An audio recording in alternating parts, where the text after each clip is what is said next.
Oh, freaking check it out. We have purchased another platinum. This is platinum number 3 in the arsenal as of right now. Now, as you can see, this is an 11 to 16 platinum, which we're kind of rolling on 11 to 16 trucks at the moment. We got an 11 single cab, a 12 single cab, and now we have a 16 platinum. Let's check it out. We made it back to the top garage here. So this truck has 137,000 miles on it, and it needs a detail. It smells super fresh in here. I don't know what the heck was going on with whoever had this thing before, but it smells good. So Dodge does the whole deal with the limiteds, and they have the wood on top of the steering wheel. Ford, they did away with that in 17. 16 platinums were the last year you could get like some type of thing up here. And I don't know, dude, I just freaking love this up here. We got to go over it with a full detail. We're going to replace a couple of these dealios because they're broke. You know, like you hit that one and it just looks a little goofy. All the seats are very nice. Perfect freaking truck. Super pumped on this one. It has a hard tri-fold tonneau cover, which is, you know, cool, whatever. Extang solid fold. So yeah, with 137,000, we're gonna do a full service. We're gonna go over it, you know, front to back, top to bottom. Underneath though, they had the thing undercoated. It looks like from when it was new.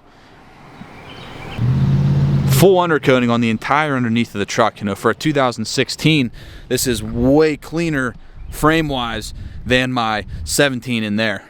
So stay tuned for some 2016 platinum stuff. Now we're on to the red truck. Let's go. If the weight shifts, I bet it will. So we just gotta be careful with it. So like, take your hands off. What's it doing?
All right, guys, we got the bed on the red truck. Looks actually really good. JB just threw an alternator on the thing. So now we're left with like the 2 front fenders. I'll show you what I'm talking about. So we have a paint chip on the door right there. That's driver's side door. Paint chip and then a little chip on the corner. But moving on to the front side, we got these fenders.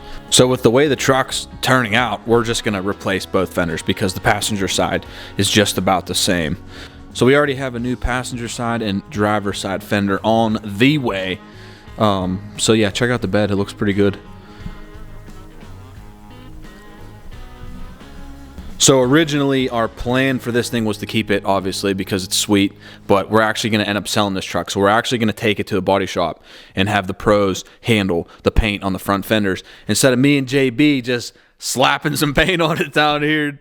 So we're actually getting ready to take it to the body shop now so the front fenders can be put on and the doors can be faded in and it just looks professional. But my problem is I get too attached to these things. I get too attached to the trucks. I just end up keeping every truck. So the plans could change. But as of right now, it's going to be for sale. It has 101,000 miles on it. 100% stock. Very, very solid underneath. And I don't know. I just want to keep it. JB's going to yell at me. We keep everything. Yeah. You have a problem. Got a problem.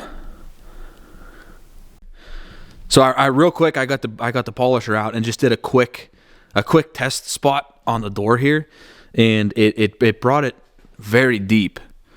You can see what we're working with. You can actually see a line here,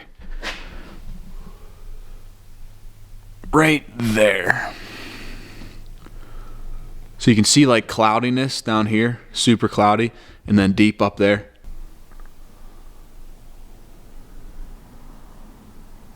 So I'm probably just going to do a single stage paint correction enhancement over the entire thing, just to get it back that deep red.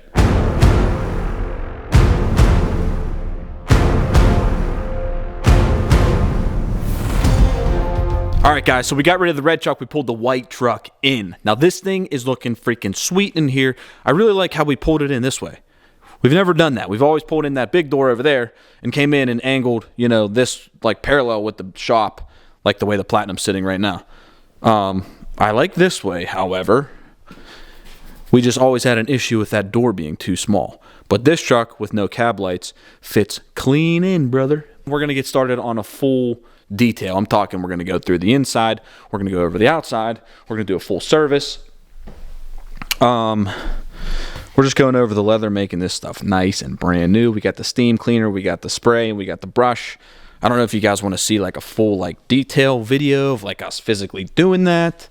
There's a lot of that stuff on YouTube. So if you'd like to see like the whole detailing like video of this, just let me know. But, you know, I just tested a couple things and it's coming out really good. So this should clean up very, very nice. I mean, it's not that dirty, honestly. It's pretty clean. There's like little paint specks. Like, you see that little paint speck right there? Like, I don't know if the guys that were, you know, that had this prior were like painters or whatever and like got paint in here. I don't know. But there's like tiny little paint specks here and there. So I'm going over it with the steamer and some general degreaser with the brush, and it takes it right out. And what they did under the hood is they sprayed undercoating underneath the hood. Like it's like wax oil or something, maybe wax oil, or like a fluid film. It feels stickier than fluid film. So I don't know, but they sprayed it under the hood. So I don't know if we should leave that or wipe it off. Personally, I want to wipe it off. It's just going to be a ton of work. So yeah, undercoating under the hood. Engine bay itself is pretty clean. The battery hold downs are rusted. That's normal. We'll get some billet SPE ones, throw in here, get rid of those. That'll clean it up. Performance mods on this one, I don't know. What do you guys think? It's a 16, so it has a good turbo. Intakes are okay, so we could do an intake maybe. Other than that, we could do some SPE goodies like a CP4 disaster prevention kit, CCV reroute, because, you know, I'm a huge believer on these trucks. They need a CCV reroute. So much oil gets routed back into the turbo, back into the engine. It's crazy. Factory Ford CCV boxes do not do a good job of filtering out the oil. I guarantee you right now, if we were to pull off this hot side and the cold side, it'd be soaked with oil. So yeah, I don't know. We're just cranking along. This is the new land of Powerstrokes down here. And anything else you guys want to see on these trucks, just let me know. Post a comment below. But all right, thank you guys for tuning in to another Top Garage video. I don't know what we're doing. What are we doing? What are you guys doing? Excited to get busy though, because I've been on a little, like a weird, don't forget to hit that subscribe button, join the Top Garage family. My phone's ringing.